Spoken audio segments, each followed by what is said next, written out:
All right, hey there, folks. Hey, Bunky here, Bunkman Hangout. Hey, before I forget, just like, subscribe. And today's topic is something that happened to me, and it came about, or at least me thinking about discussing this. I've been watching videos, YouTube videos about, watch things in murder and crime and some self defense stuff popped up. And back in August of 2021, I defended myself in an incident, and I was arrested for using my gun in that self defense situation. And I thought, hey, might make for a good topic. And so here I am today, and we're going to talk a bit about it. And it's not something that I'm proud of, and you'll understand why as we go through it. I'm a big Second Amendment proponent. I think it's fantastic that we are allowed to own and arm ourselves for defense against, there's the government or just in our daily lives to help protect ourselves using a firearm. And hopefully, for most of us, it never comes to that. And owning a gun, it's a big deal in my opinion. So the old Uncle Ben, I think it's Uncle Ben, Spider-Man, with great power comes great responsibility. And that great power is, owning a gun. So owning a gun, is that enough? Well, you've got to not own a gun, you've got to know about that weapon, know how to operate it, know how to shoot it. But is, just going to a range window once a month or however oftentimes people go, is that enough? I think it's important to get training on the weapon system that you use on a day-to-day basis.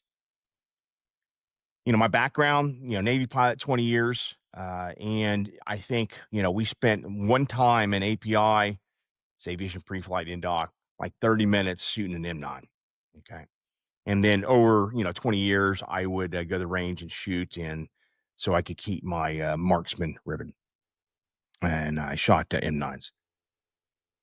So in 2010, living in Texas, I just got back from Korea. I decided, hey, I'm going to get my carry license. So I go and I take the class, and there's you know, there's a test at the end where you shoot targets. But certainly, in my opinion, that, is not enough.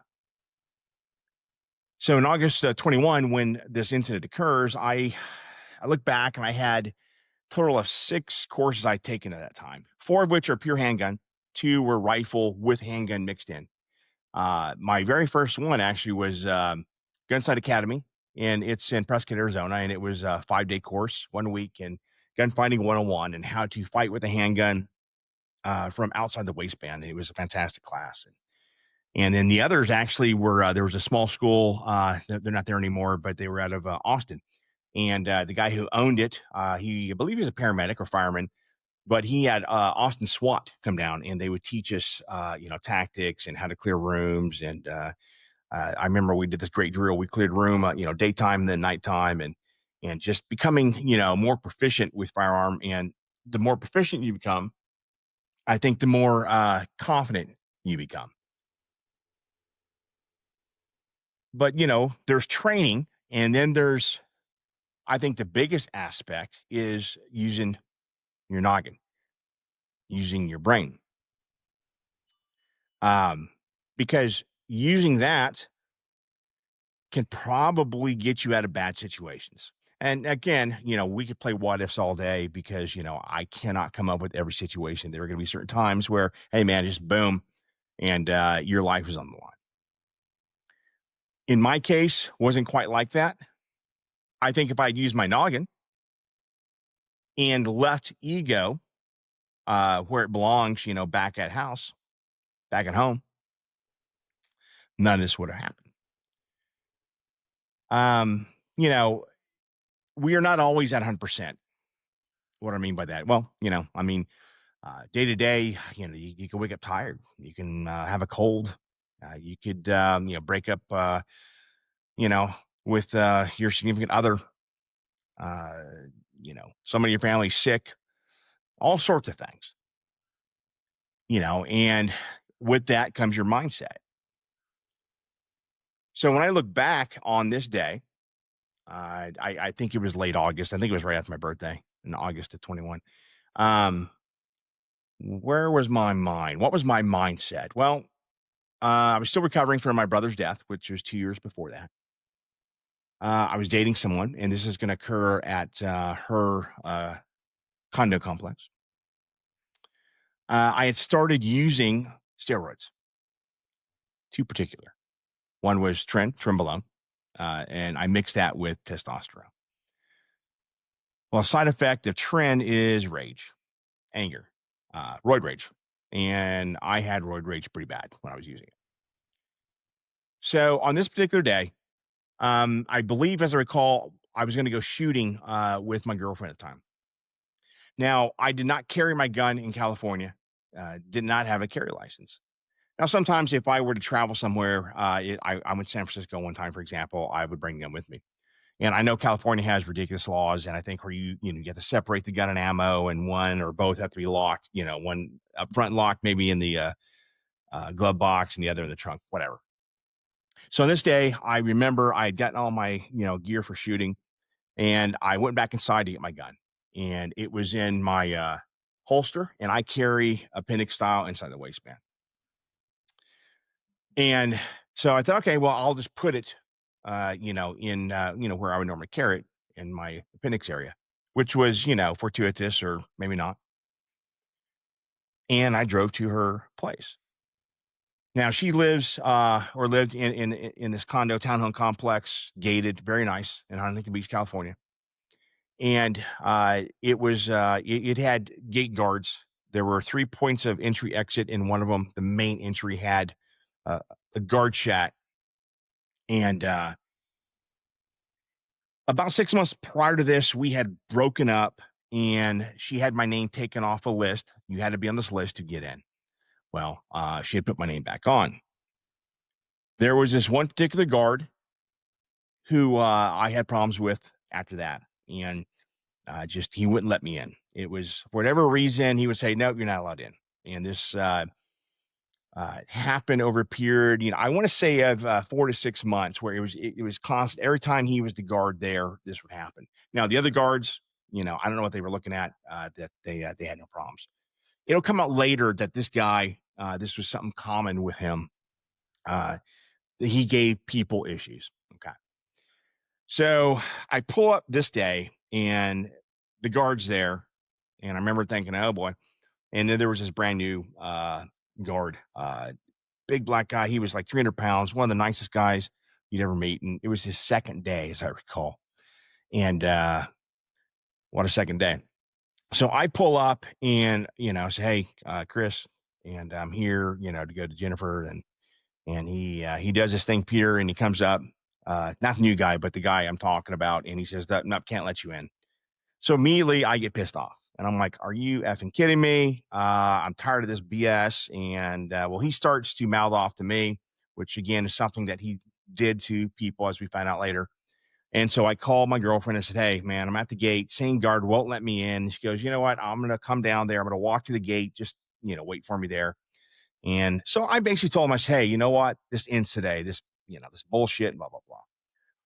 Well, he gets upset, and he prints me out a parking pass, and my hand is outside the truck. And he comes up and he throws it into my truck when he slaps my hand. Slapping my hand was not done on purpose. At least I don't believe it was. Okay. But it pissed me the hell off. So I pulled my truck up. Uh, and there's a U-turn area, and I got out and I came over to the doorway and actually walked inside. So I'll post a picture here, and basically that's, where the truck is, and that's where I'm end up standing in just a moment. So I go inside the doorway, and we start going at it like two high school idiots. Okay. The idea of the game is to de-escalate. Now, the new gate guard, the big guy, he was actually trying to de-escalate the situation. And he's like, "Guys, come on, let's not do this. And, just stop." And well, so the gate guard I'm having problems with, he says, "Get the hell out of the shack. You're not allowed in here." So I walk out of the shack, and now I'm just fired up, man. And I'm like, I got to calm down. So I go and I get my dog, Caesar, out of the truck. And, he's my service dog. And I walk back around to face them. And now I'm looking straight into the doorway and they're there. And I just see the look on their face. Their eyes get real big and like I can see fear. And I'm like, you know what? This is not going to work. So I take Caesar and I put him back into the truck.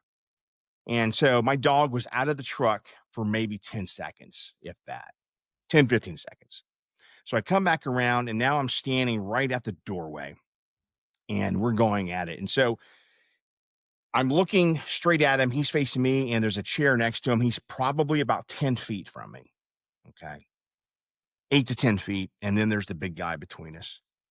And at some point, the guy says, I've had enough of your bullshit, something to that effect. And he reaches to, he has a helmet bag and he reaches into it and he pulls out a police baton. And I remember it's a black wooden police baton, and he raised it over his head. And I'm like, whoa, whoa, and, this poor new guy, he's like, no, no, let's not do this. And I remember he said, no. And well, the guy who has it, he says, no, fuck. At least we said, no, fuck this guy. And he throws that guy's hand and he had it above his head. He kind of relaxed it. Now he comes at me. He gets 1-2 steps and I'm just like, and I draw my weapon. I was carrying a Zetech Glock 19, which I got in 2014. I think it was expensive and it was $1,400 back then. And they're a lot more now, but that's still expensive for Glock. So I pull my weapon and he stops immediately and he's probably about 6 feet from me. And at that point, the guy between, he's really going, no, don't do that. And he went to grab my handgun and I just moved it. And I said, drop the fucking stick. I remember that. And he's frozen. His eyes are huge. I've never seen eyes get that big. I said, drop that fucking stick. And he drops it. And so I remember the sound, kink, kink, kink, kink. And I put my gun back into the holster and he gets on the phone. Out of my peripheral, now I see my girlfriend is now arriving. And I hear him on the phone, 911, and he says something to the effect of, I got a guy who just attacked me with his gun, which I didn't attack him with the gun, but, so she comes walking up. I said, hey, bad news. I just drew my weapon on this guy. He pulled out a stick and was threatening to hit me. And she's like, are you fucking kidding me? She's like, Chris, you should go get in your truck, go to my apartment and just wait there for me. And I said, okay. So the cops show up pretty quickly. I'm in her apartment. I take my gun out, set it down, and like in 2 minutes, my phone's ringing. And it's a local number, so I know who it is. And she knows the police and it's officer so-and-so. He says, is this John? I said, yes, sir. And he said, hey, man, I need you to come out and put your hands up. You're going to be unarmed. Make sure that, you prove to us you're unarmed. I said, roger that. So I walk outside and I get on the corner and there's like 12 cop cars and there's cops and they got their guns out and drawn. And I get my hands up and I raise my shirt and I'm like, look, I'm unarmed. Okay. So they pat me down, they handcuff me and sit me down. And it takes a few minutes. And then when the officers decides, hey, man, I need you to tell me what happened. So I stood up and we start talking and I tell them basically what I just told you guys. And now they had separated the three of us. Okay. And they got the story from the big, new guy. And then they got the story from the guy who pulled the stick out. And later on, what we're going to find out from the police report is two of us, our stories matched. And that's going to be myself and the big guy, the new guy. His story pretty much word for word matched what I said, how I described what happened. Now, the guy who pulled the police baton, his story is pretty outlandish, but we'll get that in a minute. Anyway, so I'm shooting the shit with this officer and, he starts asking me, about my history and past. So I tell him, hey, I'm Navy. And we start talking. He went to Iraq, he was Army. And so a few minutes later, he talks to the guys and he comes over and goes, hey, you've been, you've been cooperative. So thank you, but I have to place you under arrest. And I said, okay, all right, understood. And I said, and you're arresting that guy. And he's like, no. And I'm like, so you're not arresting him for pulling a baton on me? He's like, just, it's not open for discussion at this point. So I'm like, roger that. So I go to Huntington Beach jail, which is pretty nice jail. And so I pay money for U.S. Law Shield. And what I done is I ended up first I actually contacted the bail bondsman, and then I ended up calling U.S. Law Shield. So I'm arrested for assault with a deadly weapon, I believe, or assault with a handgun, same thing. Bail is set at 50,000, so the bond is 5. So I'm in jail for like 3 hours, and I get I bond out. And what was great was that one is that when I spoke with U.S. Law Shield headquarters here in Dallas, Texas, within hours, I had a lawyer. They didn't ask what happened. They didn't say, "Hey, man, before we give you a lawyer, we need to know what happened." They just gave me a lawyer. And then 4 days later, I actually got a check for 5,000. They paid me back in full, which is great. And I never paid a dime, by the way. It's going to take about 9 months for this all to play out. Okay. So while all that was happening, my girlfriend at the time, the security company, there's like a local manager for that office. So he came down and she took photos. Here's the photos of the 2 different video cameras that were in the, one in each corner of this small security office. And she asked them, "Hey, are those working?" They said, "Yeah, I guess they test them, when they come on the shift and whatever." So they said, "Yeah, they're working." So she talked to the manager, says, "Hey, can I look at the video?" I said, "Yeah, we just got to review it." And the cops wanted to see it too, by the way. They hadn't seen it yet. So the next day, she heard nothing from the security manager. So she calls him and says, "Hey, when can I look at the video?" And his exact words were, "I don't have to show you shit." And he hung up on her. The video, if there was one, I guess, it disappears. It goes away. All right. So about 2 weeks later, the homeowner association, they sent a letter, a notice to my girlfriend saying, "Hey, we're going to fine you $2,500 and we're going to kick you out for what your boyfriend did, disturbance of the peace, and blah, blah, blah." So she has to get a lawyer. And remember, this is like just after COVID, or still kind of California COVID. So uh, the homeowners is going to have a meeting, but it's all done on video. So she has to get her lawyer. And um, he has a PI. So they do some research on this security guy. So sure enough, there's been multiple complaints on him doing exactly what he had done to me and some other stuff. And I guess in California, in order to carry a police baton, a wooden baton, you have to have a license. And he did have a license, but it was suspended. And can you guess why it was suspended? Well, I was suspended because he was threatening people with it. Oftentimes in things like this, scenarios, when someone does something like that, that's generally not the first time they've done it. Okay. And looking back, I could tell that, hey, that was not the first time he had done this, because he was like, let's get it on. Um, so anyways, his lawyer didn't show up to that, but brought a statement. And the statement is basically the same statement he gives to the police. And so his story goes like this. And again, we had the statement from the other security guard, which matched the story that I have told you guys. So his story is that as I came up and he wouldn't let me in the gate, I got upset. He said he refused to give me a ticket because of my attitude. And the thing is, remember when he slapped my hand? Well, he gave me a ticket. We had it. So we displayed that. It's like, no, that's not true, because here's the ticket that he gave me. And his story basically was this. I pull in, I get out. Now I'm 6 foot, 225 pounds. Okay. And he was probably 5'10", 160, 170. He says, I get out and I go in there and I body slam him. That's what he said. And then I go back, I get my attack dog. And as I come around the corner, I sick my attack dog on him. And he felt that his life was in danger. So he pulled out the baton to defend his life against me and my dog. Okay. And he said when he pulled the baton, then I pulled my gun out and threatened to kill him. Okay. So, those words, I'm going to kill you, never came out of my mouth. Drop the stick was the only thing that I'd said. Like, okay. Well, HOA was like, oh gosh, and so they drop all that, and they fine my girlfriend $250. Okay. And don't do it again. That sort of thing. And I think I wasn't allowed to come in for a certain amount of time or whatever. But, so now I've got my lawyer, and this has to go up before the judge, and I'm going to plead not guilty. Okay. And the first thing that the DA comes up with as far as punishment is they want 3 years in prison for me, 3 years in jail for defending myself. And my lawyer said, okay, I mean, why? And basically, he said that the DA said, well, it was unfair that I had a gun and he only had a police baton. Okay.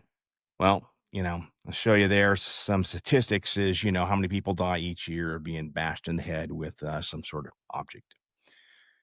Also, they said it was not only was it unfair, but this guy was 10 years older than me. So that was another reason why it was unfair. A few months later, I go back for the judge and they decide, okay, 90 days in jail. And I basically told them through my lawyer, I said, I'm not going to jail for this. This is just, dude, there was no jail time. Okay. If he offers that again, I will go to every conservative newspaper and be like, hey, man, yeah, I'm a retired naval officer, aviator, and never did anything wrong. And so blah, blah, blah. So it's now May of 22. And I had a job that I had moved down to Carlsbad, and the facility was closing down. So I could either move to Long Beach or I could move to another facility outside the state. And I thought, you know what? I'm leaving this crazy state. So I'm going back to San Antonio, Texas. And it's the last week of, in May. It's a Wednesday. And I think I'm leaving on Saturday, which is like, it's the last weekend. And I'm driving to San Antonio. And I got to go before the judge. So basically, it's like, hey, they're going to offer the last thing. If not, it goes to trial. And so what they offer me is 52 hours of community service and then 10 hours of anger management, which of course made me angry, right? And I called my brother-in-law, who's a police officer. I said, hey, man, because if I turn this down, it goes to trial. And he said, think of it as a business deal, right? If you plead guilty to this Class C misdemeanor, it goes away in a year and get it expunged, right? He said, think about if you're on the jury, what might happen? And that was a great point because I sat there and I said, if I'm on that jury, was he justified in pulling his gun? The guy pulled it. Maybe. But what I was not justified in my opinion, was getting out of my truck. I had every reason just to stay in that truck, man. I acted inappropriate. And I'm not saying this because, hey, I'm going to get in trouble if I don't say this. No, just, like a good pilot, if I have a bad flight, I'm going to sit back at the end of that flight and go, okay, let me talk about, or let me think about, what I did right and what I did wrong. So when I look back at that, I think, or I know what I did wrong was simply getting on that truck. I let my ego, okay, I let my ego push me to that point. And sometimes I wake up at night and I think about holding that gun on that man. And God forbid if I'd pulled the trigger and, he had died or paralyzed, whatever, how that would have altered his life, altered my life. And thank God that I did not do it. If I go to my grave, never having again have to pull my gun on someone, never having to shoot someone, I will be a happy man. And so that's, the summation here is that, with great power, having a gun comes great responsibility, right? Learning how to use this. So hopefully you don't have to use this. And I will say one last thing is having insurance. I pay $23 a month, US Law Shield, and it's the greatest $23 I think I've ever spent. I want to say my bill to the lawyer was just under 30 grand, I believe. And I didn't pay a dime. My lawyer kept me out of jail. He kept me safe. And so I would say for, anyone who watches this, who has a gun thinking about it, hey man, get some sort of insurance and to help protect you. All right. So anyways, that's my story. And I hope, something good came out of it and folks learned and, and everyone lives a long, happy life. Bunk out. First, learn to use Thus, then I'll teach you to use this.